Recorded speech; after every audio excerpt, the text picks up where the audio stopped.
Hare Rama, Rama Rama, Hare Hare.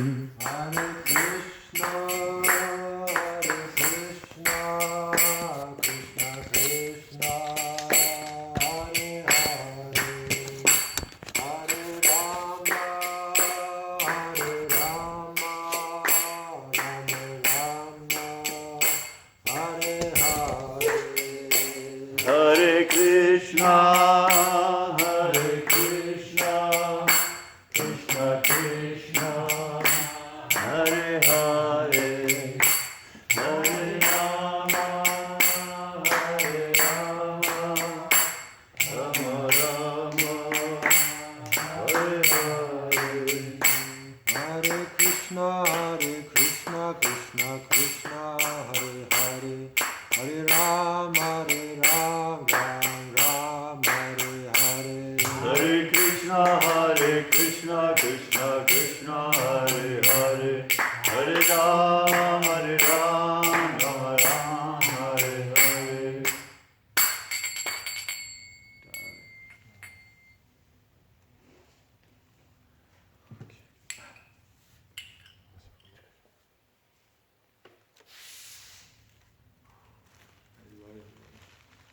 Donc ça va être une classe en français, ça va, il n'y a que des français. Hein.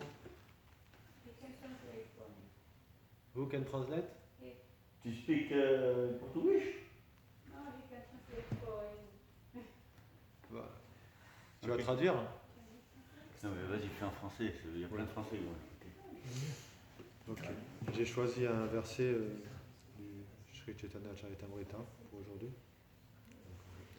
Jaya Jaya Sri Chaitanya Jaya Nityananda Jai Shri Chaitanya Jaya Nityananda, Jaya Dvaita Chandra Jaya Gora Bhakta Vrinda Jaya Dvaita Chandra Jaya Gaura Bhakta Vrinda, Jaya Jaya Sri Chaitanya Jaya Nityananda Jai Jai Shri Chaitanya Jaya Nityananda, Jaya Chandra Jaya Jaya Dvaita Chandra Jaya Gora Bhakta Vrinda Jaya Dvaita Chandra Jaya Gaura Bhakta Vrinda, Jaya Jaya Sri Chaitanya Jaya Nityananda Jaya Jai Shri Chaitanya Jaya Nityananda, Jaya Dvaita Chandra Jaya Gora Bhakta Vrinda Jaya Dvaita Chandra Jaya Gaura Bhakta Vrinda. J'ai choisi verset d'Adi Lila, chapitre 1, verset 48. On est très fortunés. Alors, il y a le grand Guy qui va arriver. Ah oui, Il faut que tu parles. Adilila. Adi Lila, chapter 1, verse 48. Chapter 1, verse 48. Je vais dire le sanskrit, tout seul. Je vais essayer en tout cas. Naivo payanti apachitim kavasya tavesha brahmayu shapi kritamra ridamudas maranta yunta bahitanu britam tashubam vidunvan achaya chaitya vapusha svagatim Vyanakti Eva Eva aucunement Aucunement. Upayanti Upayanti. peuvent exprimer Peuvent exprimer. Apasitim Apasitin. leur gratitude Leur gratitude. Kavaya Kavaya. dévot instruit Dévot instruit. Tava Tava. Ta Ta. Isha Isha. ô Seigneur Ô Seigneur. Brahma Ayusha Brahma Ayusha. doté d'une longévité égale à celle de Brahma Doté d'une longévité égale à celle de Brahma. Api Api. en dépit En dépit. Deux en dépit d'eux Kritam Kritam. œuvre magnanime Œuvre magnanime. Rida Rida. accru Accru. Muda Muda. joie Joie. Smaranta Smaranta. se souvenant Susuna. Ya, Ya. Ki, Ki. Anta, Anta. à l'intérieur, À à l'intérieur. l'intérieur, Bahi, Bahi. Bahi, à l'extérieur, À à l'extérieur. l'extérieur. Tanu Britam, Tanu Britam. des êtres incarnés, Des êtres incarnés. Ashubam, Ashubam. infortune, Infortune. Vidunvan, Vidunvan. dissipant, Dissipant. Acharya, Acharya, du maître spirituel, Du maître spirituel. Chaitya, Chaitya. de l'âme suprême, De l'âme suprême. Vapusha, Vapusha. par les formes, Par les formes. Sva, Sva. propre, Propre. Gatim, Datim. voix, Vyanakti, Vyanakti. indique. Indique. Traduction et teneur portée par sa grâce divine à Bhaktivedanta Swami Srila Prabhupada Ki Jai. Ô Seigneur, les poètes de l'absolu et les doctes spiritualistes ne sauraient exprimer pleinement leur reconnaissance, même s'ils étaient dotés de la longévité de Brahma, car tu te manifestes sous deux aspects, l'un externe en la personne de l'Acharya et l'autre interne en tant que l'âme suprême, afin de délivrer les âmes incarnées en les guidant vers toi. Teneur et portée. Ce verset du Srimad Bhagavatam, chant 11, chapitre 29 et verset 6, fut prononcé par Sri Uddhava, après qu'il eut reçu de Sri Krishna toutes les directives nécessaires relatives au yoga. Om Agyan Timirandasya Gyana Jana Sarakaya Satshokun Meritom Yena Tasmai Shri Gurave Namaha. Namo Vishnu Padaya Krishna Prishtaya Bhutale Srimate Bhaktivedanta Swami Nitinamine. Namaste Sarasvate Deve Gauravani Pracharine Nirvishesha Sunyavadi Pachacha Deshatarine. Jaya Shri Krishna Chaitanya Prabhu Nityananda Shri Advaita Gadadha Shivasadi Gaura Bhakta Vrinda. Hare Krishna, Hare Krishna. Krishna Krishna. Hare Hare. Hare Rama. Hare Rama. Rama Rama. Hare Hare. Merci à tous d'être venus. Je vais préparer une classe par rapport à aujourd'hui, vu que c'est un jour où on célèbre un grand dévot. Le monde entier célèbre le Seigneur Jésus aujourd'hui. Certains le font juste Noël sans le célébrer, mais cette fête est là vraiment en son nom. Donc j'aimerais dire quelque chose en rapport avec Jésus. Dimanche dernier, on a vu que son enseignement il culmine à l'amour de Dieu et que la façon d'atteindre un tel état, c'est par la grâce de Dieu, qui se manifeste lorsque l'âme individuelle développe une attitude réceptive qui lui permet d'accueillir cette grâce. Trinadapi Sunichana, Talarapi Sanishna, Amanina, Madanina, Kirtanya Sadahari. Et aujourd'hui, nous allons plus nous pencher sur le fil conducteur de la grâce, qui est le gourou. J'aimerais commencer juste en citant ce que Prabhupada il a dit, il y a juste deux citations sur ce qu'il a dit par rapport à Jésus. Il a dit dans le Srimad Bhagavatam, dans le chant 2, chapitre 4, verset 18, le teneur est porté, même ceux qui se livrent constamment à des actes pécheurs, tous peuvent atteindre le niveau d'être humain parfait s'ils prennent refuge auprès des dévots du Seigneur. Jésus-Christ et Mahomet, deux puissants dévots du Seigneur, ont rendu d'immenses services au nom du Seigneur à la surface du globe. Autre chose, c'est une lettre. Prabhupada, quand il est venu en Amérique, il est allé dans une famille qui l'avait sponsorisé. C'est la famille Agarwal. Et il est resté quelque temps là-bas. Et ils avaient une petite fille. Et la petite fille, elle avait entendu parler de Jésus. Et quand elle a vu Prabhupada, elle décida de le nommer Swami Jésus. Et du coup, Prabhupada, quand il allait à New York, quelques semaines, quelques mois plus tard, il leur a écrit. Et il dit ça dans la lettre. Je suis reconnaissant envers votre fille de m'avoir décerné un bon titre en tant que Swami Jésus. ce qui est en fait un grand honneur pour moi.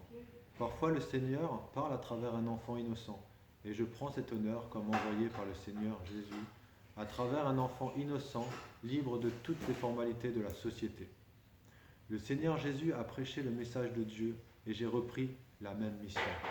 Et ce serait une bonne chance pour moi si je pouvais suivre les empreintes du Seigneur Jésus, qui a prêché le message de Dieu malgré toute persécution.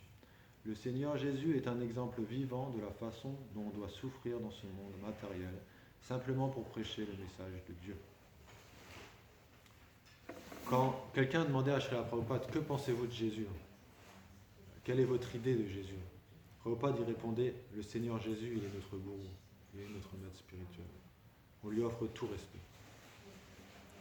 Dans la culture védique, le jour de l'apparition du maître spirituel s'appelle Guru Puja, où l'on glorifie le gourou. Donc j'aimerais prendre cette opportunité pour parler un peu de ce que signifie le gourou et de voir en quoi Jésus est un maître spirituel authentique. Parfois je vais citer la Bible dans cette classe, pour voir qu'est-ce que Jésus dit de lui ou de son Père. Et ces paroles, elles sont acceptées par un tiers de la population mondiale comme la parole divine. Malheureusement, ils n'ont pas la philosophie propre pour comprendre ce que Jésus ou d'autres rendez-vous en disent. La philosophie qu'ils ont utilisée pour leur interprétation a été prise à la Grèce antique, et plus spécifiquement à Platon et après à Aristote. Donc il est difficile pour eux de saisir le message de leur maître. Mais dans la tradition védique, la philosophie, elle est d'origine, elle est intégrée dans les textes révélés, comme par exemple la Bhagavad Gita ou le Srimad Bhagavatam. Et ainsi, celui qui l'a reçue telle qu'elle est, cette philosophie, peut facilement comprendre ce que Jésus l'a dit. Et c'est clair comme le soleil, en fait. On va voir quelques citations, c'est assez clair. Malheureusement, les nuages des nombreuses spéculations durant 2000 ans l'ont obscurci. Une chose importante aussi avant de commencer que j'aimerais dire, c'est que ce qu'on va dire ici, c'est pour notre propre compréhension, pour qu'on puisse bien approfondir le Siddhanta Vaishnava. Prabhupada il nous a souvent expliqué qu'on n'est pas intéressé à convertir des chrétiens, des musulmans, des hindous, etc. C'est pas notre business, mais plutôt à les inspirer comme on peut pour qu'ils soient des meilleurs servants de Dieu dans leur propre dénomination religieuse, qu'ils deviennent de meilleurs chrétiens, de meilleurs musulmans. Et cela ne sera pas en philosophant avec eux, mais par notre attitude. Donc on n'est pas là pour faire un syncrétisme, mixer des philosophies, des choses, mais pour mieux approfondir les purs tattva, la science spirituelle, pour notre propre vie spirituelle. Donc Srinivasa Acharya, il dit dans sa prière, aussi Goswami, Nana Shastra Vicharana Eka Nipuno Saddharma Samstapako Lokana Karino Tripuvane Manyo Saranyakaro. J'offre mes hommages respectueux aux 6 Goswamis de Vrindavan qui sont très experts dans l'étude minutieuse de toutes les écritures révélées dans le but d'établir des principes religieux éternels pour le bénéfice de tous les êtres humains. Ainsi, ils sont honorés partout dans les 3 mondes. Donc, partout où un Vaishnava, il regarde, il voit l'essence. Avec les yeux des écritures védiques, Shastra Chakshu, il peut discerner. Que nous soyons conscients ou pas, nous sommes tous influencés en fait par cette culture chrétienne et leurs concepts. Mais par la pure Siddhanta que les acharyas nous ont transmis à travers les écritures védiques, on peut très facilement identifier ce qui est bénéfique ou pas à notre bhakti. Prabhupada, dans Dialectique Spiritualisme, lorsqu'il discutait de Socrate avec ses disciples, il a dit « Nous devrions toujours penser à Krishna. Nous devons agir de manière à penser constamment à Krishna. Par exemple, nous discutons de la philosophie socratique afin de renforcer notre conscience de Krishna. Le but ultime est donc Krishna. Autrement, nous ne souhaitons ni critiquer ni accepter la philosophie de qui que ce soit. Nous sommes neutres. » Donc le Vaishnava, il est comme un cygne. Il est dit qu'il y a un type de cygne qui peut boire le lait qui est mélangé avec de l'eau et ne prendre que le lait de ça. De même, le Vaishnava, il vit dans ce monde et il ne prend que l'essence, les principes de la pure bhakti. Car un dévot est Sharagrahi. Tout ce qui l'intéresse, c'est l'essence, la recherche de l'essence. Que tout est lié à Krishna. Ainsi, nous allons approcher les mots de la Bible que je vais citer ainsi, de cette façon.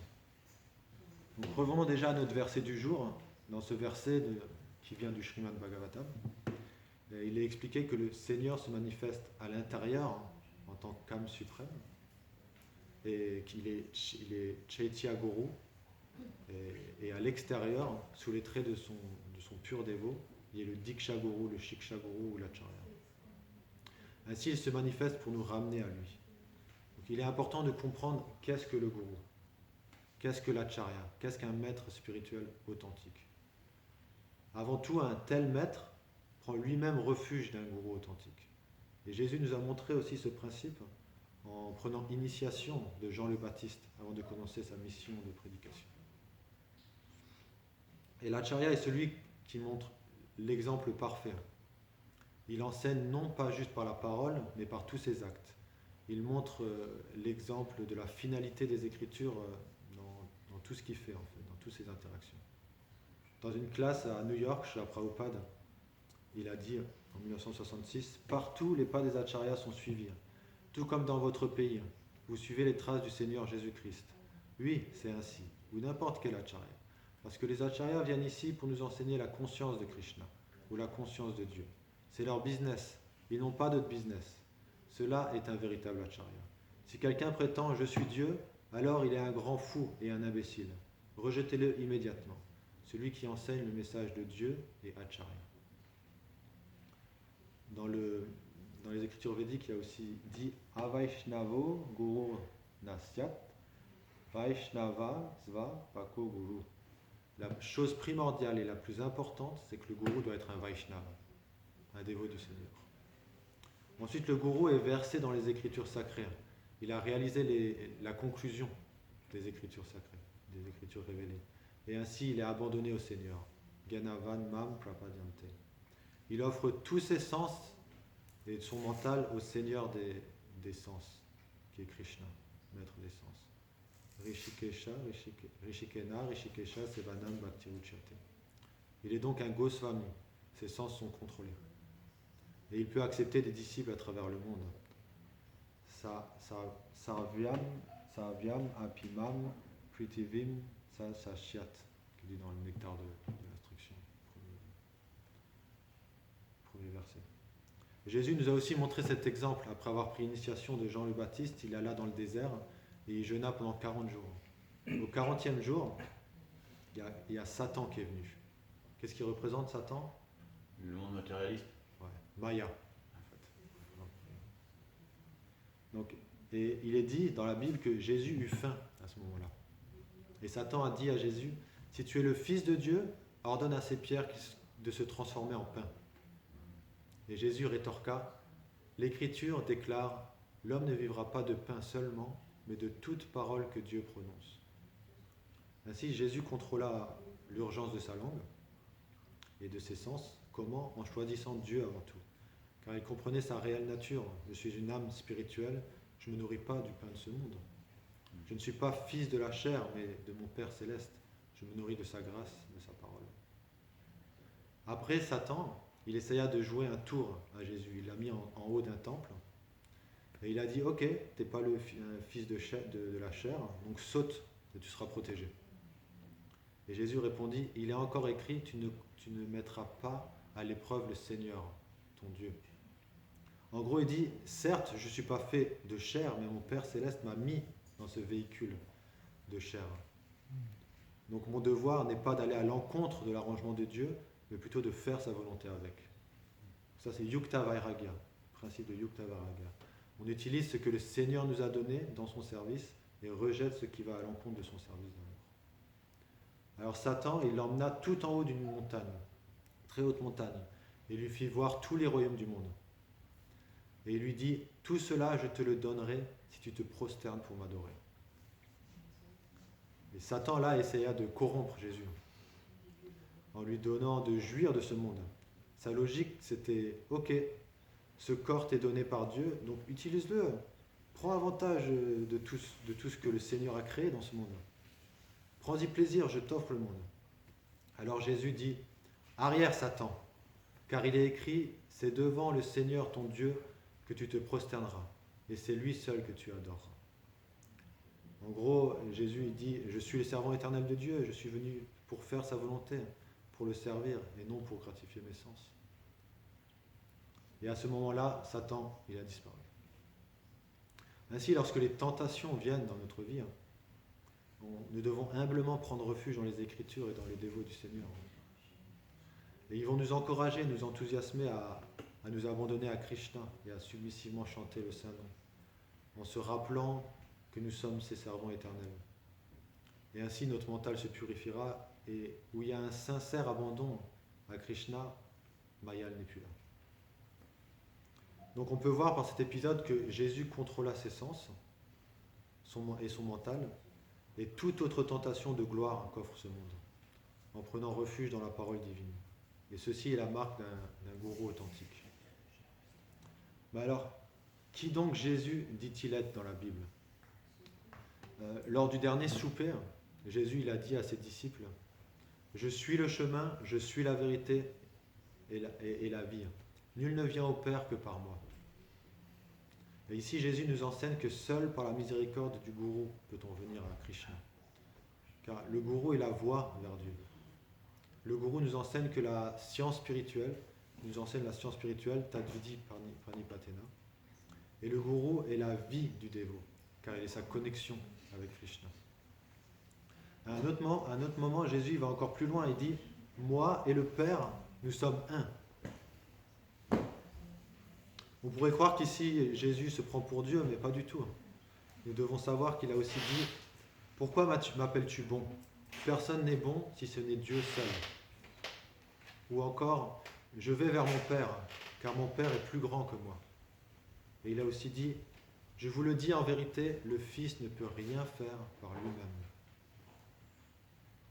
Historiquement, la nature de Jésus a toujours été un grand débat dans la chrétienté. En 325, durant le premier concile, celui de Nicée, fut rejeté l'arianisme, ce qui signifie le dogme que le Fils et le Père ils ont des natures différentes. Et ils ont mis en place la doctrine que le Fils et le Père ils ont des natures identiques. Puis ensuite, pendant de nombreuses années, ces nuances ont changé encore et encore. Concile après concile, où d'après quel empereur était en place, la nature de Jésus elle changeait en fait, dans ce qui est officiellement accepté dans l'Église. Jusqu'au concile de Chalcédoine en 451, où finalement ils ont défini ce qu'ils nomment le diophysisme, c'est-à-dire qu'il y a les deux natures du Christ, vrai Dieu et vrai homme. Et c'est ce qu'ils acceptent encore de nos jours, que ce soit les orthodoxes, les catholiques ou les protestants. Et leur interprétation, c'est qu'ils acceptent que Jésus est Dieu incarné dans la chair, à cause d'un passage traduit d'une certaine façon dans l'évangile de Jean, qui dit que le Verbe se fit chair et qu'il est venu parmi nous. Et ils disent, ça c'est Jésus. Mais pas de problème pour Srila Prabhupada. Car durant une promenade en 1974 à Los Angeles, il a discuté de ce point précis avec ses disciples. J'aimerais juste vous lire un petit peu ce passage. Prajapati Prabhu, il dit de la politique au monde de la théologie, l'un des passages les plus mal compris des écritures occidentales, une chose sur laquelle il y a le plus de spéculation, est le début du livre de Jean, où il est dit « Au commencement était la parole, et la parole était auprès de Dieu. Et la parole était Dieu. » Et ce mot grec est logos. Et tant de gens ont dit tellement de choses différentes à propos de ce passage. Personne ne le comprend vraiment. Srila Prabhupada. Ils ne peuvent pas comprendre l'absolu. Dieu et la parole de Dieu ne sont pas différents. Autrement, pourquoi sommes-nous après la Bhagavad Gita ? Parce que la Bhagavad Gita est la parole de Dieu. C'est ainsi que c'est aussi bien que Dieu. Umapati Prabhu. C'est absolu ? Srila Prabhupada. Absolu, oui. Svarup Damodar. Nous disons également cela. On dit qu'au commencement, la vibration sonore Om était là. Om. Srila Prabhupada. Oui, Shabda Anavriti. dans le Vedanta Sutra, Shabdat Anavriti, Shabdat, par vibration, Prajapati Prabhu. Mais Jean continue d'après eux en disant « Puis la parole descendit sur terre et demeura avec l'homme en tant que Jésus-Christ. » Ils disent que le Seigneur Jésus-Christ était la parole incarnée. Et là, Prabhupada il dit « That's alright. Ceci n'est pas vraiment un problème. » Umapati Prabhu. Incarné signifie dans la chair, descendu dans la chair, chez la Prabhupada. That's alright. Ce n'est pas un souci. Prajapati Prabhu.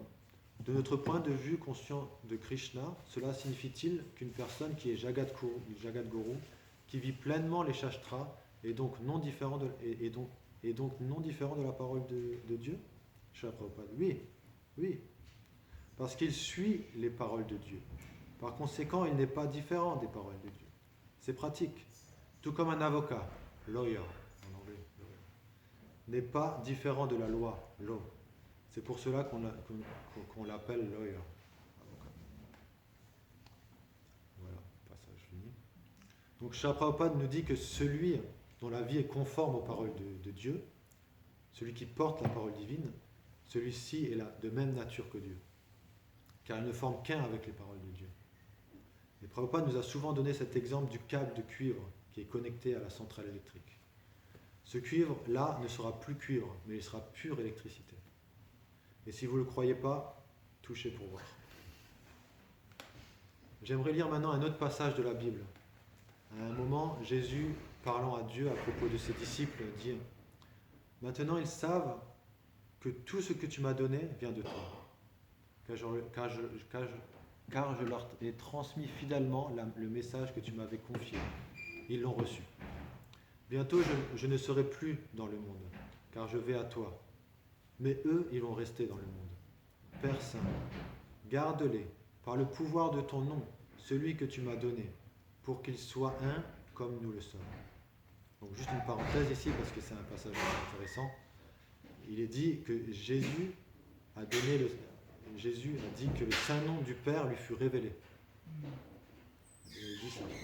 Est-ce qu'il l'a transmis? On n'en a aucune trace dans les évangiles. Mais il est dit ici que c'est ainsi que l'union se fait avec Dieu. Donc c'est une information assez importante. Et combien nous sommes fortunés par la grâce de Gauranitai et de la Guru Parampara, que le Saint-Nom fut clairement révélé.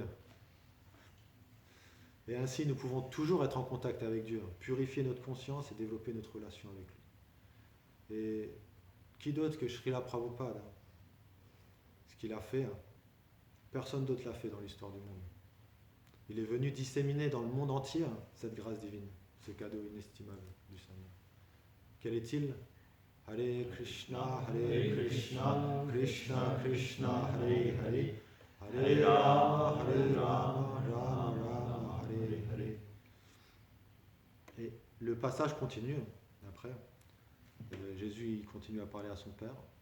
Afin que mes disciples soient un, comme toi et moi nous sommes un. Moi en eux et toi en moi. Qu'ils soient parfaitement un, qu'ainsi le monde puisse reconnaître que c'est toi qui m'as envoyé et que tu les aimes comme tu m'aimes. Il glorifie la parampara là. Mais il parle d'une unité. Et quelle est cette unité? C'est dur de comprendre si on n'a pas la philosophie adéquate. Et cela peut être compris de différentes façons selon de qui il parle. Déjà en tant que Jiva Tattva, l'âme spirituelle, individuelle, nous tous, nous sommes des enfants de Dieu, fils de Dieu, nous sommes un en qualité avec Dieu, mais différents en quantité. Lorsque la conscience de l'être est purifiée, Cheto Darpanam Marjanam, il refait l'expérience de cette unité en termes de qualité. Ensuite, en tant que Guru Tattva, le maître spirituel est le fils parfait. Il est un en volonté avec le Seigneur. Car le pur dévot veut seulement faire la volonté de Krishna. Il en devient donc un médium transparent pour ramener à Dieu ce que Dieu lui envoie. Et il y a aussi le Chaitya Guru, Dieu dans le Père, qui vit dans la région du cœur. Il est Paramatma. Il guide, il inspire. Donc dans la chrétienté, ils ont ce dogme de la Trinité, je pense qu'on connaît tous. Il y a le Père, le Fils et le Saint-Esprit. Et ils disent c'est Dieu en 3 personnes. C'est ce qu'ils disent dans leur philosophie. Et ils tirent cette idée d'après l'interprétation qu'ils ont de ce qui est dit dans la Bible. J'aimerais juste me pencher sur un des aspects, vite fait, de cette Trinité. On entend dans le Nouveau Testament qu'il y a plusieurs personnes qui ont reçu le Saint-Esprit.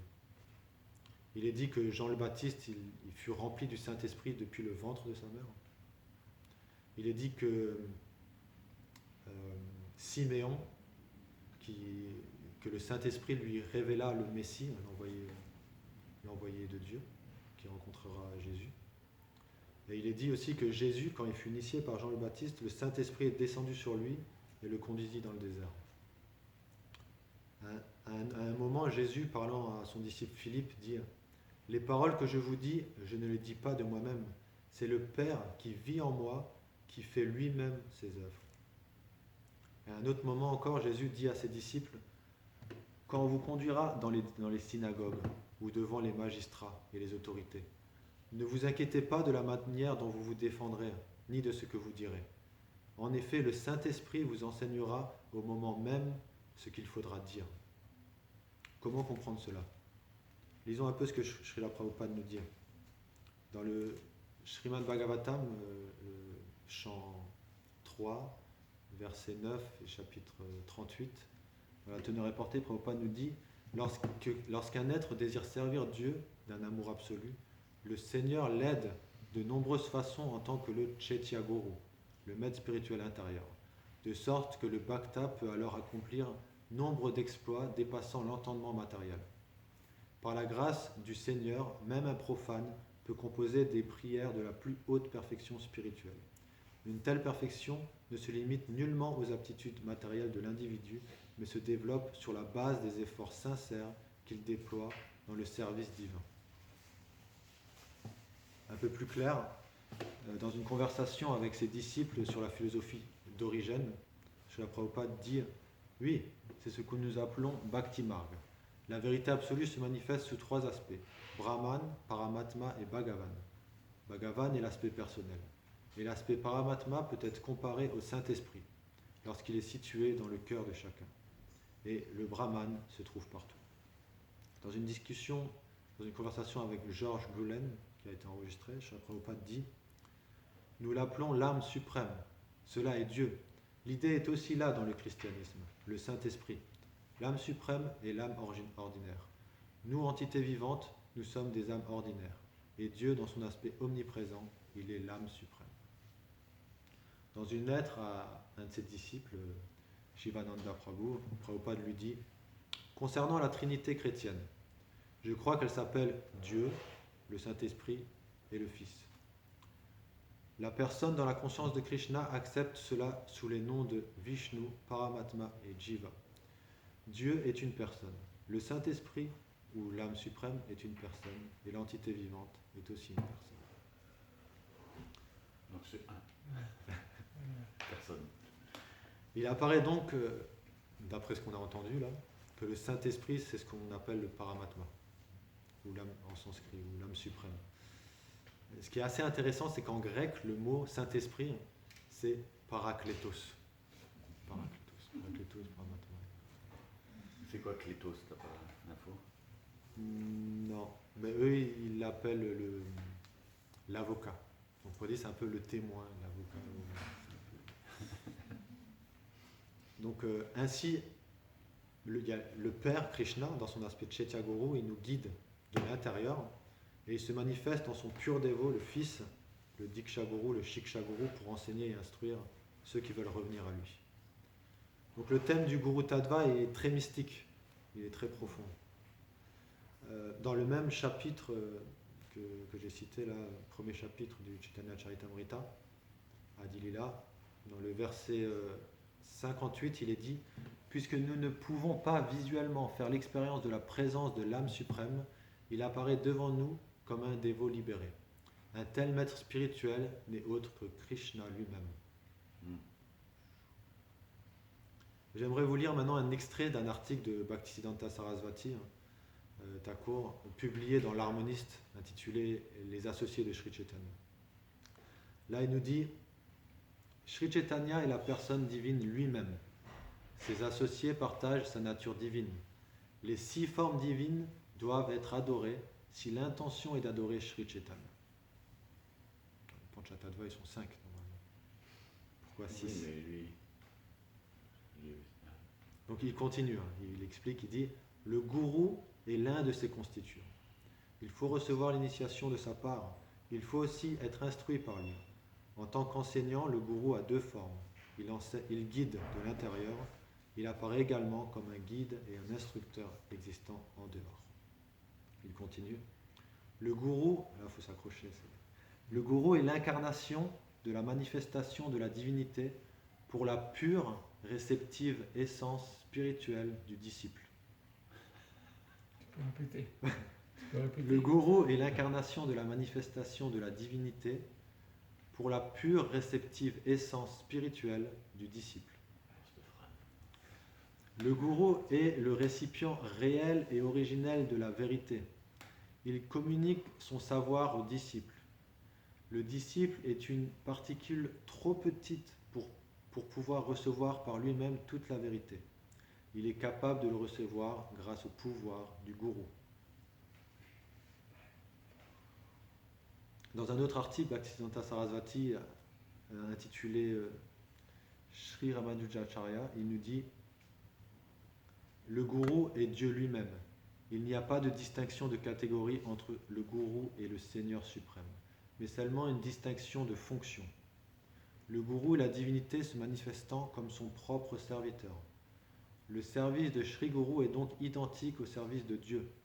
Le jiva ne peut pas servir Dieu de son propre chef. La particule dissociée du pouvoir ne peut servir le maître du pouvoir qu'en tant que serviteur du pouvoir. Le gourou se manifeste dans et à travers ses purs dévots. Les purs dévots sont les homologues associés du gourou. Donc c'est vraiment quelque chose à approfondir, ces paroles. Mais je citerai seulement Prabhupada pour nous aider à comprendre le point.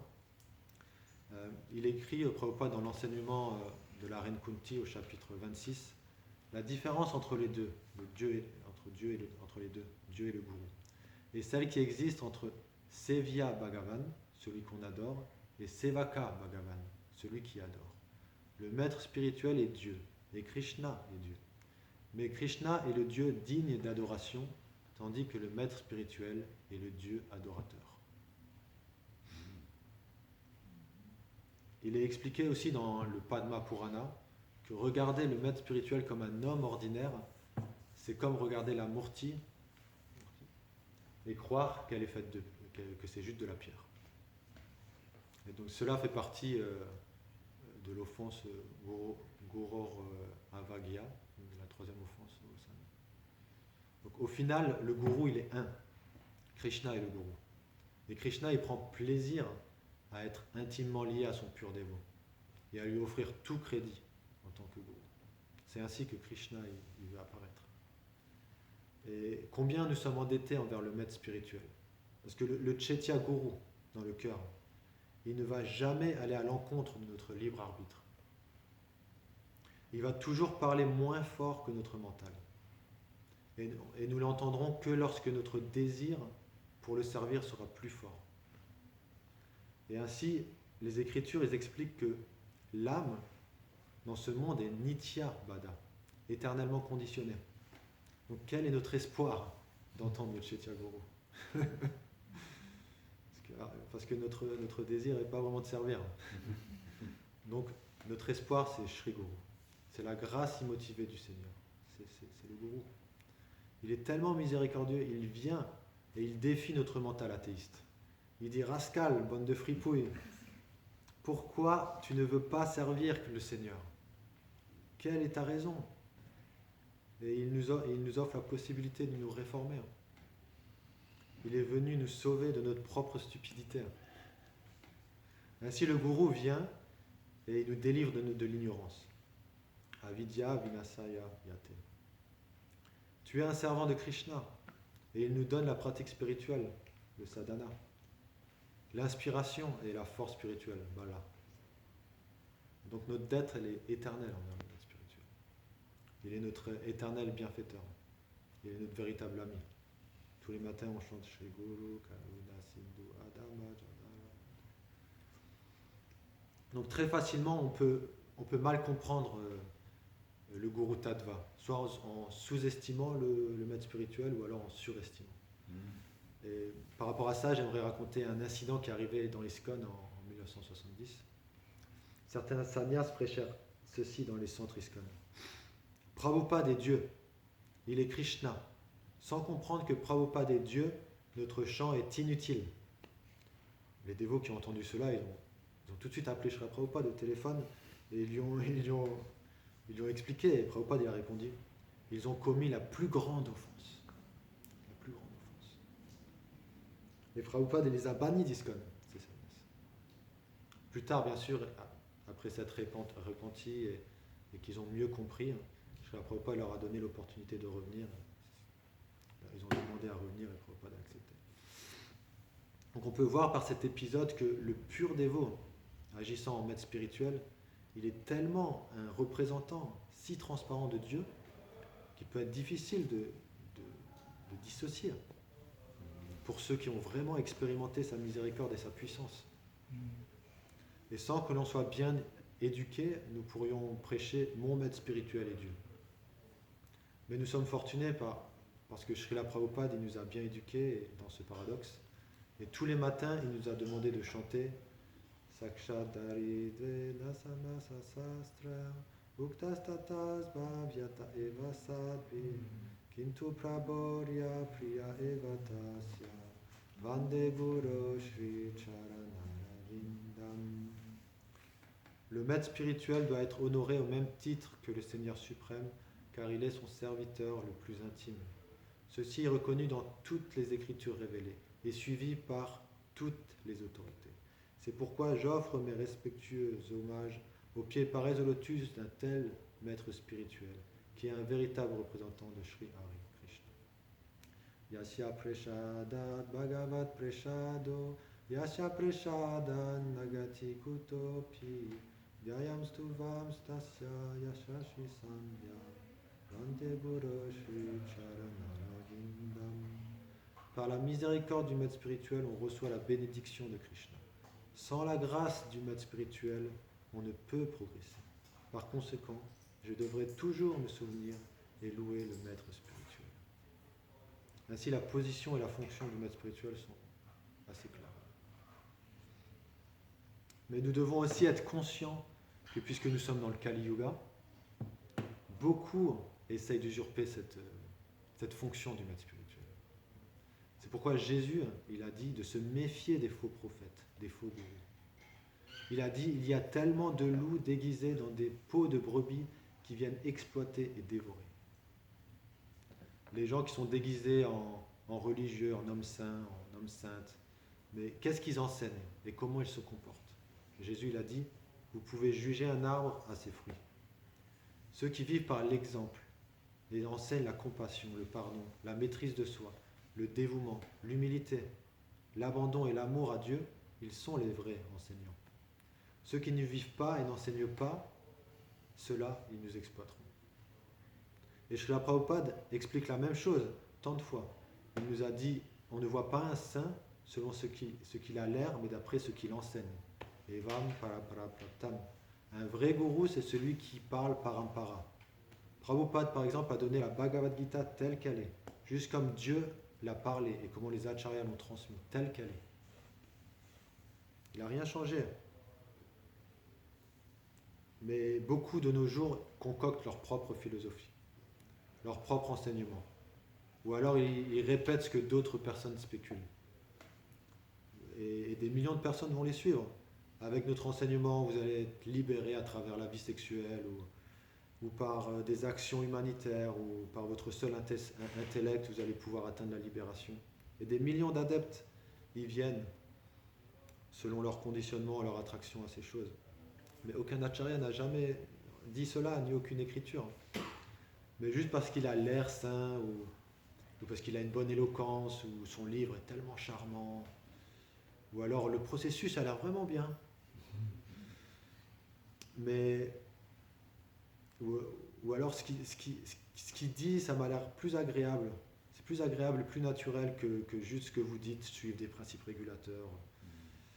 Pas de sexe illicite, aucune intoxication, pas de jeu d'argent, pas manger de viande. Oh, ça, je pense pas que c'est autorisé. Ça va m'aider. Ça fait penser au shopping dans un supermarché de la spiritualité. Ouais, voilà, j'ai choisi. Mais les vrais maîtres comme Jésus et Prabhupada, ils enseignent, vous ne pouvez pas entrer dans le royaume de Dieu. Vous pouvez entrer dans le royaume de Dieu qu'à travers la porte étroite. Mais le faux gourou, il enseigne la porte large. Faites ce que vous voulez, c'est bon, vous allez y arriver. Tout le monde ira au paradis. Mais Jésus, il a dit, jugez l'arbre à ses fruits. Donc le Seigneur Jésus, comme tout un grand acharya de notre lignée, était fortement contre les hypocrites, contre les faux religieux égoïstes, contre la fausse idée banale et sectaire. Il était fortement contre ça. Une fois, il fut invité par les grands prêtres, tous les grands prêtres de la religion juive.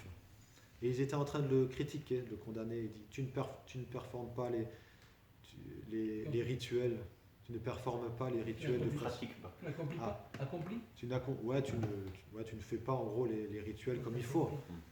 Tu es censé être un homme saint, mais t'enfreins les lois, c'est pas bon. Alors, en gros, il le défiait sur plein de points comme ça, sur ce qu'il faisait. Et à ce moment-là, il y a une prostituée qui est rentrée dans la maison. et cette prostituée a été complètement bannie de la société. Elle était considérée comme une basse classe, une femme de mauvaise vie. Personne ne voulait s'approcher d'elle. Mais que dire d'aller dans la maison des grands prêtres, quoi, là où ils étaient. Mais elle est venue directement au pied de Jésus. Elle se prosterna et du profond de son cœur, elle dit, je suis une pécheresse, je suis une pécheresse.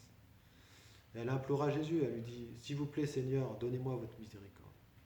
Elle avait tellement de repentir qu'elle pleura et avec ses larmes, elle baigna les pieds de Jésus. Et avec ses cheveux, elle les a essuyés. Et Jésus, à ce moment-là, il a complètement ignoré les grands prêtres. Et il donna complètement son association et son attention à cette prostituée. Et il lui a offert ses instructions, il lui a expliqué comment obtenir la dévotion pour Dieu. Et elle était en train de se morfondre et il lui a dit, abandonne tes péchés, aie foi en le Seigneur, sers le Seigneur. Et puis elle lui a demandé si elle pouvait oindre ses pieds d'une huile luxurieuse. Et les prêtres là, ils étaient... Ils ont dit, ah, elle est intouchable, elle est une paria. Comment peut-il permettre de le toucher? Dégoûtant. Et il est supposé nous représenter celui-là. Quelle honte! Et cette huile de luxe, elle devrait être offerte sur l'autel. Mais Jésus, il a dit, oui, vous pouvez la mettre sur mes pieds. Et les grands prêtres, ils furent grandement perturbés. Pour eux, c'était trop, là. Donc nous devons comprendre que lorsque l'on offre aux représentants de Dieu, au gourou, c'est notre moyen d'offrir à Krishna. Lorsque Prabhupada était critiqué pour avoir été emmené à l'aéroport dans une belle Rolls-Royce, les journalistes, ils ne comprenaient pas. Et Prabhupada, il leur a répondu aux journalistes, il n'y a pas de limite à ce que vous pouvez offrir aux représentants de Dieu, parce qu'il ne garde rien pour lui-même. Il offre simplement tout de la part et pour le bénéfice de la personne. Et Prabhupada, il continua en disant que même s'il l'aurait ramené dans une Rolls-Royce en or massif, cela n'aurait pas été assez bon. Bon là, c'était... ça a explosé. Mais Prabhupada, il était tellement simple, tellement humble, il n'acceptait rien pour lui-même. On a entendu récemment l'histoire de la montre, là. Que ce soit une montre en or, une montre en toc. Il l'a donnée. Il a gardé la montre en toc. Et il gardait la montre. Il acceptait rien pour lui, Prabhupada. Et Jésus aussi, il démontra ce même principe. Mais ils sont un vecteur, en fait, pour nous, pour pouvoir offrir. Exactement. C'est là que c'est intéressant. Exactement. C'est notre seule façon, en fait. Et ensuite, à ce moment-là, dans ce même épisode, Jésus, il se tourna vers tous les grands prêtres de toute la foi juive. Il les regarda et leur dit, elle est plus apte à rentrer au royaume de Dieu que vous tous. C'est du lourd. Et ainsi, cette femme, elle devint une grande sainte, Marie Magdalène, célébrée à travers le monde. Marie-Madeleine, c'est ça? Ouais. Oui. Donc c'est pas une question de qualification matérielle, c'est pas une question de statut matériel ou religieux dans la société. Obtenir la miséricorde de Krishna, c'est une question d'attitude. Parce qu'un cœur humble est prêt à accepter la miséricorde du Seigneur avec gratitude et de vivre par elle en s'abandonnant. Jésus, la veille de son arrestation, une chose étonnante pour ses disciples est arrivée. Jésus a commencé à se mettre sur ses genoux et avec une bassine d'eau, de ses propres mains, il commença à laver les pieds de ses disciples. Et avec son propre vêtement qu'il portait, il sécha leurs pieds. Et quand ce fut le tour d'un de ses disciples, Pierre il a dit, « Mon Seigneur, je ne peux vous laisser me laver les pieds. » Pour lui, c'était trop. C'est pas possible. Et le Seigneur Jésus-Christ, il lui dit, « Tu dois me permettre de te laver les pieds. Parce que je veux vous montrer que je suis votre serviteur, que je suis un humble serviteur de tous. Ainsi, je vous montre, en vous lavant les pieds, car ce que fait le maître spirituel, le disciple doit suivre. Si moi, dans toute ma gloire, je suis le serviteur de mes disciples, alors quelle est votre position? Comment vous devez humblement servir tous et chacun? Il faut comprendre que le gourou, il se croit jamais gourou. C'est pas sa mentalité. Le Vaishnav, ça n'existe pas dans sa mentalité d'être un gourou. Mais il se sent toujours le serviteur de la mission de son gourou pour servir le Seigneur. Ici, Goranita ici.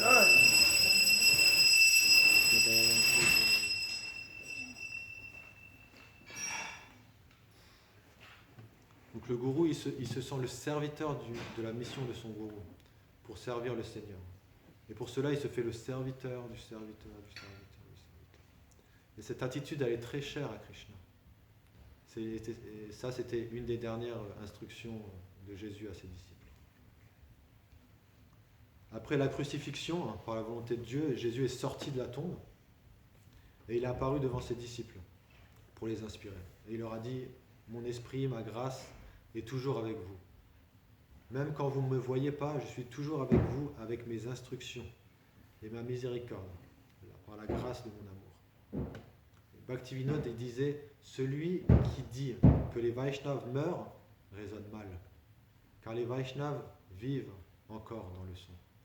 Les Vaishnavas meurent pour vivre et vivent pour répandre le saint nom. » Le maître spirituel est Krishna. Le maître spirituel, il est Krishna. Il étend sa miséricorde vers nous. Comment il le fait? De quelle façon il le fait?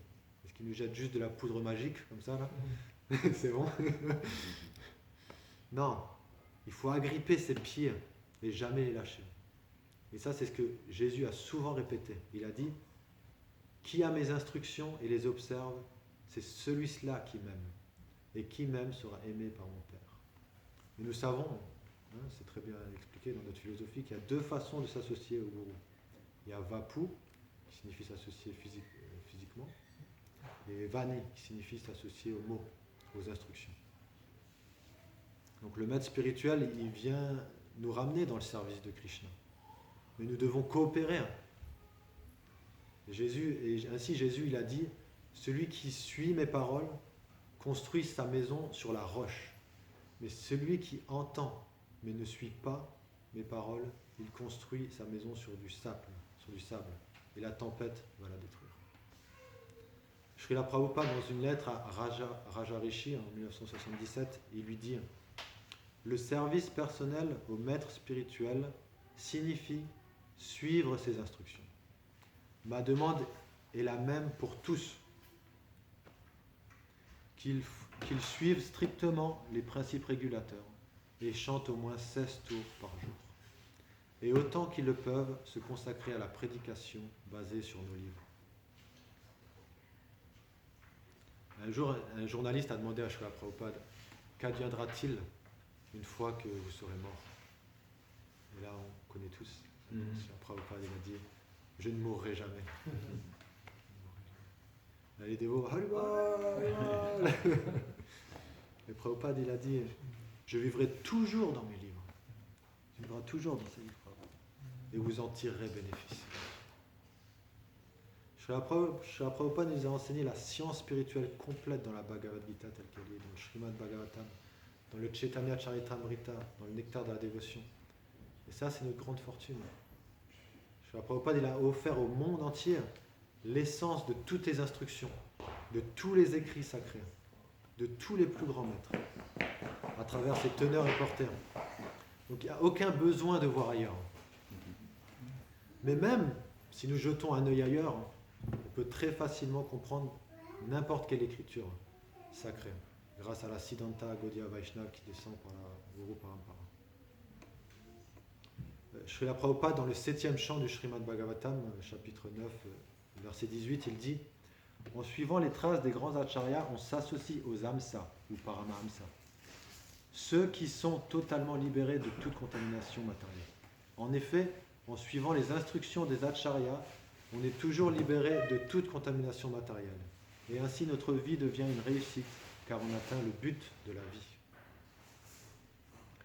Et on ne manque pas de ressources. On a les classes de Srila Prabhupada, les discussions de Srila Prabhupada, les lettres de Srila Prabhupada, les vidéos de Srila Prabhupada. Et nous avons Prabhupada's Memories, là où on peut écouter comment Prabhupada agissait dans le quotidien. Donc pour celui qui sincèrement veut avancer dans la vie spirituelle, c'est un trésor tout ça, un véritable trésor. Et nous avons ISKCON, qui est le cœur de Srila Prabhupada. C'est une société qui est basée sur les instructions de Srila Prabhupada et de la Guru Parampara. Et on s'entraide pour suivre ces instructions. Donc pour conclure, j'aimerais partager avec vous une lettre que Shivram Maharaj il a reçue un jour d'une jeune fille hongroise et qu'il a partagée au Vyasa Puja de Srila Prabhupada d'une année. Je trouve que ça tombe bien dans ce moment et dans ce topic. Donc elle dit: Cher Shivram Swami, Hare Krishna, veuillez accepter mes humbles hommages. Toute gloire à Srila Prabhupada. J'espère que cela ne vous dérange pas que je vous écrive. Je n'ai jamais écrit à un maître spirituel auparavant. Vous ne me connaissez pas. Je m'appelle Bhaktin Dora et j'habite à Pécs, en Hongrie. J'ai 14 ans et je vis à la maison avec ma mère et ma sœur aînée. Il y a quelques années, je suis allé au festival Hare Krishna avec un ami. Cela ne m'intéressait pas beaucoup, mais j'ai apprécié les chants et les danses à la fin. Après cela, j'ai acheté un livre, La science de la réalisation de soi, The Science of Self-Realization. Je ne sais pas pourquoi, en général, je ne lis jamais. Je pense que c'était à cause des chants. J'ai ramené le livre à la maison et je ne me souviens plus de ce qui lui est arrivé. Un jour, ma mère l'a trouvé et était très en colère contre moi. Elle pensait que je lisais ce genre de choses. Vous voyez, les membres de notre famille sont tous des catholiques très stricts. Ils pensaient que la conscience de Krishna était une sorte de lavage de cerveau.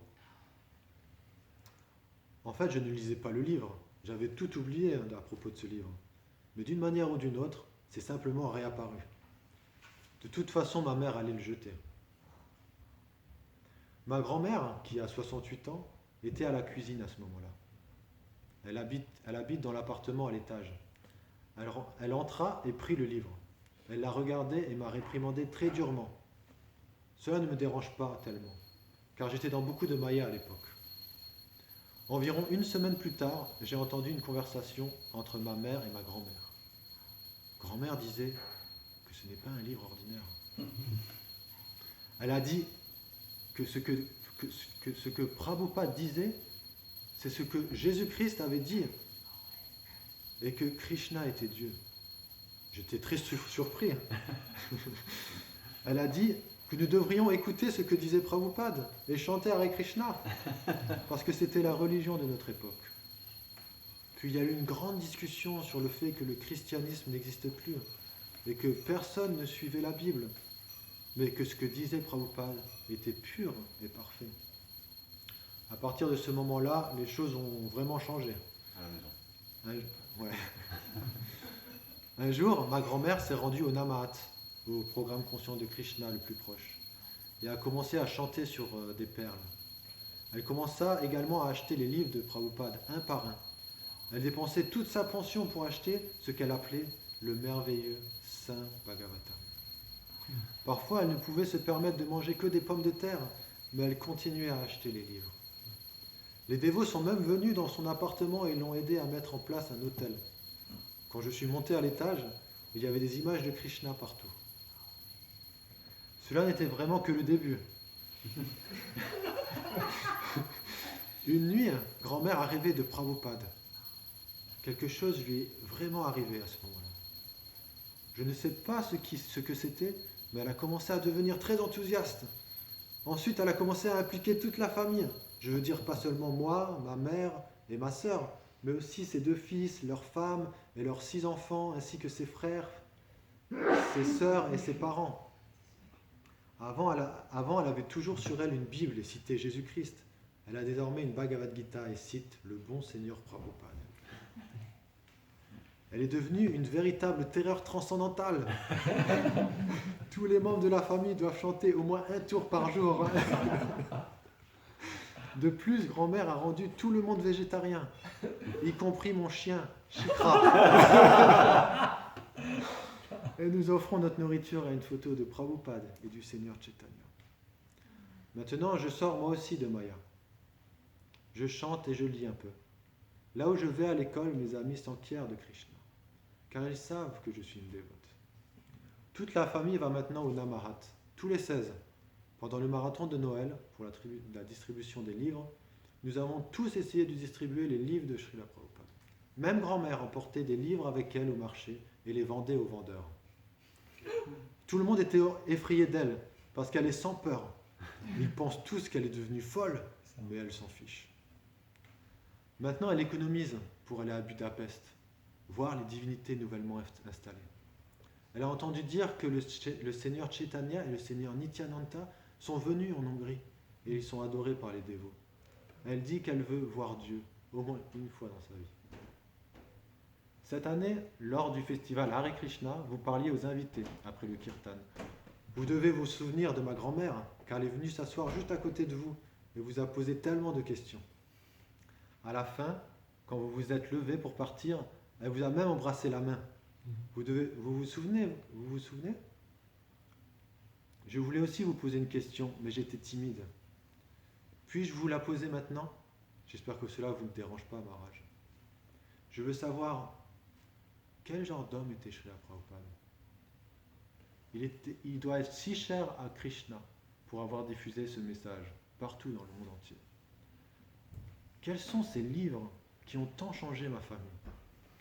Comment est-il possible qu'ils puissent parler avec tant de puissance à travers eux? Vous devez vous sentir très chanceux d'être son disciple. Combien il est un grand homme. Parfois, lorsque grand-mère chante devant la photo de Krishna, elle pleure. Comment Prabhupada fait-il cela? J'ai aussi envie de pleurer comme ça. Grand-mère rêve de Prabhupada. Et parfois, elle parle à sa photo. Bien qu'il soit dit sur la couverture du livre qu'il soit décédé. Prabhupada est-il vraiment mort? Est-il toujours en vie? Pensez-vous que je pourrais le rencontrer un jour? Je suis désolé de poser tant de questions. J'aimerais être un jour une bonne dévote et vous aider, vous et Prabhupada, à partager la conscience de Krishna. S'il vous plaît, pourriez-vous répondre à mes questions? Votre servante, Bhakti Dora. Srila Prabhupada qui... Voilà, c'était la fin de la classe. Si vous avez des questions, des commentaires, des rectifications. J'ai appris que Noël, c'est une vieille fête païenne. Ouais. Noyoel, ça s'appelle Nouveau Soleil. Ouais. Et je trouve ça assez subtil que ce soit devenu la naissance de Jésus dans nos traditions, puisqu'il amène aussi un nouveau soleil, puisque la lumière étant la connaissance. Exactement. Et la naissance de Jésus avec ça, je trouve que finalement c'est assez harmonieux par rapport au monde et aux besoins qu'on avait de Jésus quand il est venu. Ouais, exactement. Non, parce qu'ils ont voulu remplacer les fêtes païennes. Les païens étaient partout dans l'Empire romain et ils voulaient unifier l'Empire Constantin qu'ils ont mis à ce moment-là. Parce qu'on sait que Jésus il est plutôt né vers vers l'été comme ça, officiellement. Mais ils l'ont mis à ce moment-là, comme tu dis, c'est pour célébrer le renouveau, la miséricorde en fait du Seigneur, parce que le soleil revient.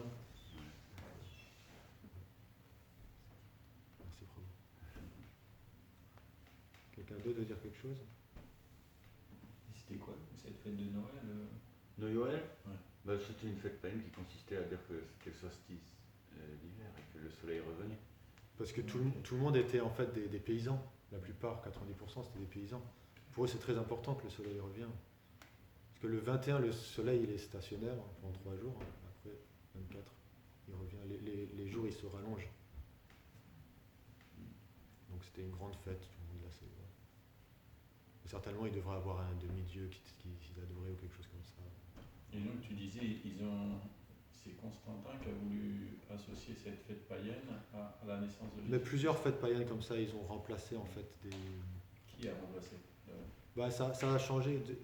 Ils ont eu plusieurs conciles, plusieurs réformes dans l'Église. Tu dis, c'est qui Bah, les empereurs. Hein. Au début, c'est les empereurs qui rassemblaient les conciles pour que la foi soit une, pas qu'elle soit dispersée en différentes croyances. Comme ça, la chrétienté, ils ont un point, une croyance. Bah, c'est que le monde était dirigé par les Romains et les Romains sont devenus chrétiens, et donc ce même empire romain est devenu un empire chrétien. Donc il fallait que les fêtes païennes s'arrêtent. C'est eux qui avaient tué Jésus pourtant. Hein. Oui. Bon, au début, pendant 300 ans même, ils ont persécuté les chrétiens. Voilà, mais après c'était plus facile d'acheter la chrétienté que de C'est ça. continuer à persécuter. Quoi. Donc le matérialisme a continué à travers la chrétienté. On voit que maintenant il y a deux façons d'aimer le Christ. Il y a une façon matérielle et puis la vraie façon qui est Vaishnava. C'est l'exemple qui est donné avec Putana. Que le. Je ne sais plus si Bhaktisiddhanta Saraswati Thakur ou Bhaktivinoda Thakur qui dit que Putana, elle symbolise, on sait, elle apparaît sous les formes d'une déesse, pratiquement la déesse de la fortune. Et puis, en fait, elle vient pour tuer Krishna dès qu'il apparaît dans le berceau. Et donc, elle est engagée par les gouvernements matérialistes. En fait, c'est l'équivalent de la religion matérialiste, Putana, qui est engagée par les gouvernants matérialistes pour étouffer la spiritualité dès qu'elle fait son apparition n'importe où dans le pays, en fait. Mais bon, c'est peine perdue, quoi. Donc, c'est la spiritualité réelle et pure, elle brillera toujours. Bien sûr. Mais bon, il y a les deux coups, il y a tous les courants dans le christianisme. Il y a les saints, il y a l'institution peut-être plus matérialiste. Oui, bon, on peut voir que maintenant, bon, je ne parle pas des Enfin, saints, je parle mais pas de l'institution. les gens étant matérialistes, qu'ils soient chrétiens ou autre chose, Oui. ils sont matérialistes. Et les gouvernements, ils sont basés sur cette chrétienté aussi. Tu ne tueras point, les textes de loi sont basés sur cette chrétienté. Moral. Nos fêtes sont basées sur la chrétienté, tu vois. Et tout ça vient du royaume romain. Donc en fait, finalement, c'est juste le monde matérialiste qui change de cap, quoi. Mais qui reste toujours à essayer d'étouffer les spiritualités quand elles apparaissent. Mais comme tu l'as dit, c'est pas possible. Bon, étant donné que le monde matériel est fait par la spiritualité, on ne peut pas imaginer que le monde matériel puisse étouffer la spiritualité. Mais parce qu'il y a ce désir, du coup, il y a des faux gros qui apparaissent. Quoi. Voilà. Et en général, ils ont la cote avec Ouais. les gouvernements s'ils encouragent les principes matérialistes, parce que les gouvernements matérialistes, ce qu'ils veulent, c'est que les gens consomment. Voilà. Rien d'autre. Ne pensent pas trop et consomment. Ouais. Donc, si on rentre dans ce cadre-là et qu'on prêche, ou alors une philosophie nihiliste aussi, ça va. Le Prabhupada, il a dit, s'il savait, quand je suis venu, ce que j'allais emmener, il m'aurait tué tout de suite. Ouais, parce qu'il disait, Prabhupada, il disait pas d'intoxication, pas d'activité sexuelle illicite, etc. Il dit un gouvernement matérialiste, il est basé sur ces activités-là. Il fait son argent dessus. Ouais, Il vit bien sûr. dessus. On voit si on regarde n'importe où, mais en France, par exemple, on sait le gouvernement, il est manipulé par les fortunes, par les gens qui font du business, quoi. Tout ça. C'était des pharisiens, en fait, aussi, non? Les pharisiens, ils faisaient les marchands du temple. Ouais, il y avait du business dans le temple. Ouais. Juste qu'on fasse attention, nous, dans notre vie, de ne pas faire la même chose. Ouais. On a toujours cette tendance, hein, parce qu'on a les deux en nous. Ouais, de toute façon, la religion a toujours tendance à revenir à ça, quoi. Décliner. À décliner. C'est pour ça que les Ça Acharyas change. ils reviennent. Adam, Glanil. Glenn.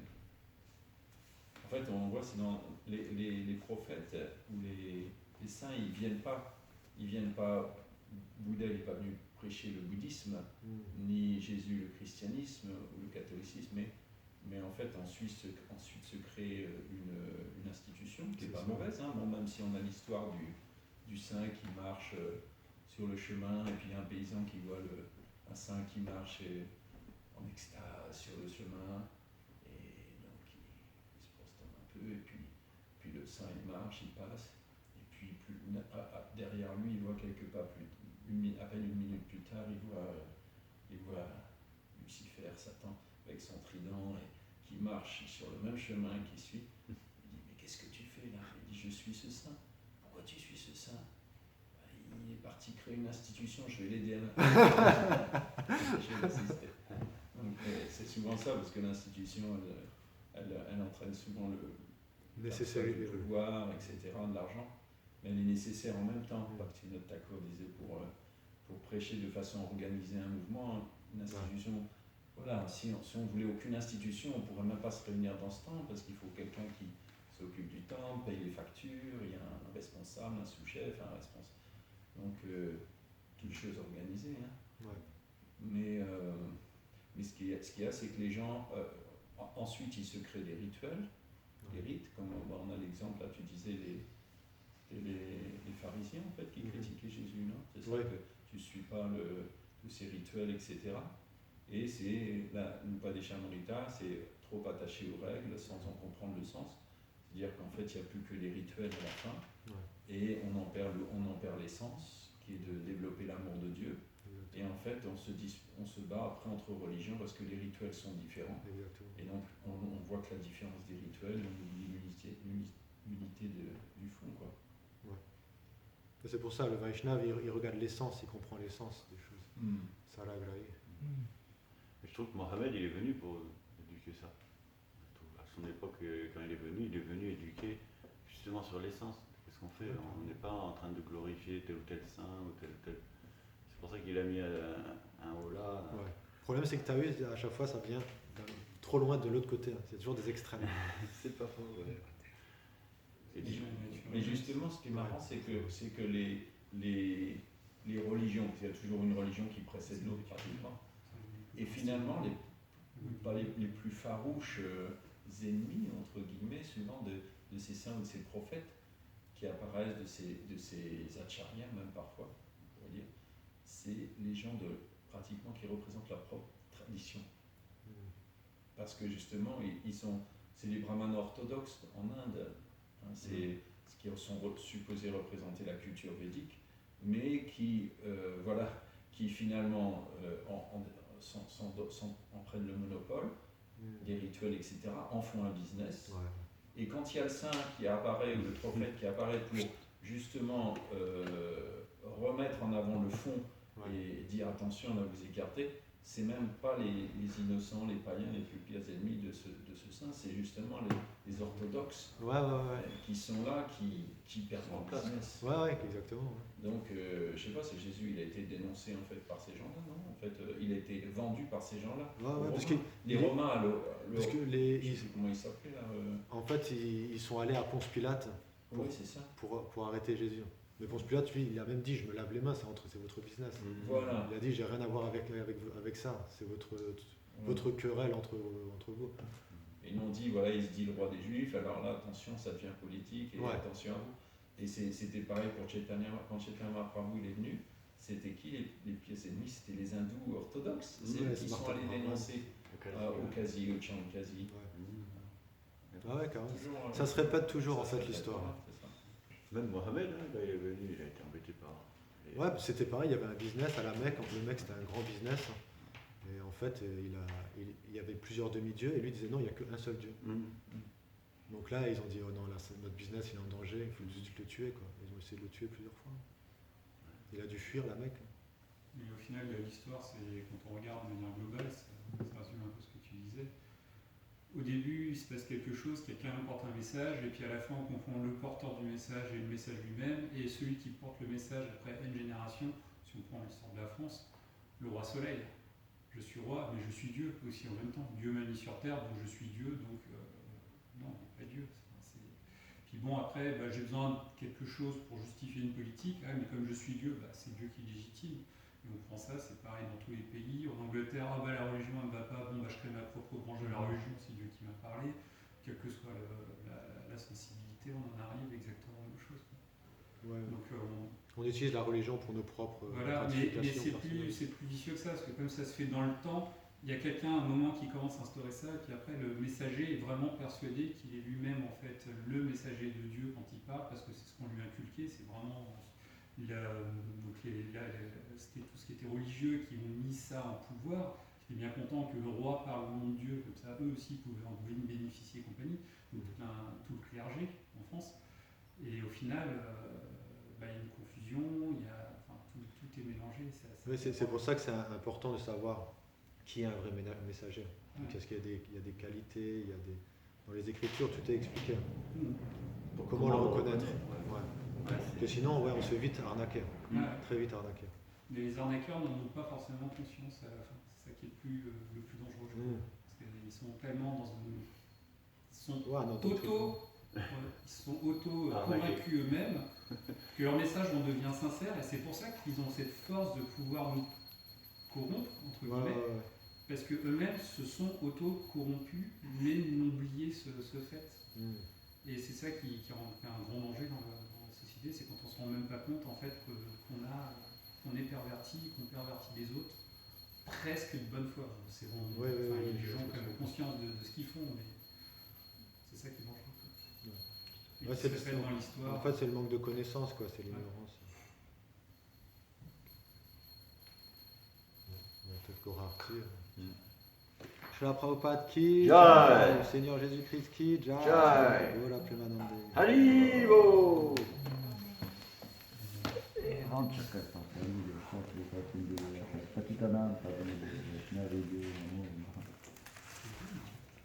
Ananta Koti Vaishnava Vrindati.